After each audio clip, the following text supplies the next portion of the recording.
she told him to stop because she was feeling pain.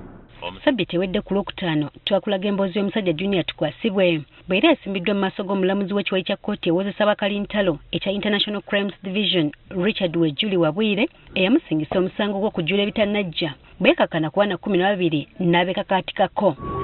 Ono okumusingisa omusango omulamuzi Wabwire yategeeza nga bwe yeesigama ku bujulizi obwali bukungaanyiziddwa era ne bwanjulirwa kkooti okuva ddala mu 2019 mujjula bitayidde ono lwe yakwatibwa.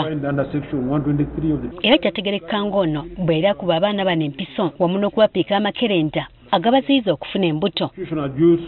Mu kukwatibwa ono yaggulwako emisango 13 wabula omulamuzi n'amwejjerezaako 7 omukaaga n'agumusingisa okwalina okwekakaatika ku mabujje okukusa abantu okuddukanya kifo ekirabirira abaana nga talina lukusa n'emirala.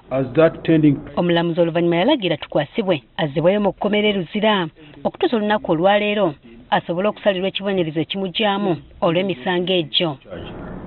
Kati mu lutuula lwa kkooti eno olwaleero akulira abawabi ba gavumenti okuva mu ofiisi y'essabawabi wa gavumenti Joseph Kyomuhendo asabye kkooti eno ewa omusajja ono ekibonyerezo ekimugyamu olw'emisango gye yazza n'okusingira ddala okumusiba ebbanga lyonna ly'asigazza mu nsi oba amayisa.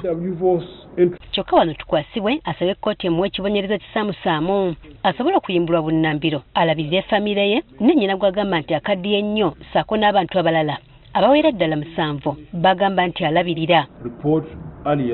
Ayongeddeko nga bwafunye essomero ery'obulamu ebbanga ly'amaze ery'emyaka 6 n'emyezi 3 ng'ali ku mmeera e Luzira n'asuubiza okukyusa mu nneeyisa ye abeera omuntu omulungi agwanidde okuwangaala n'abalala.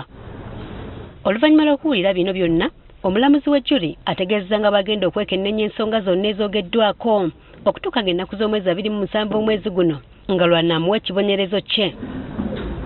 Onaziddwa mu kkomera e Luzira okutuusa ku Lwokutaano lwa wiiki eno lw'anazzibwa mu kkooti. Jennifer Kabaale agafeeyo ku Spark TV.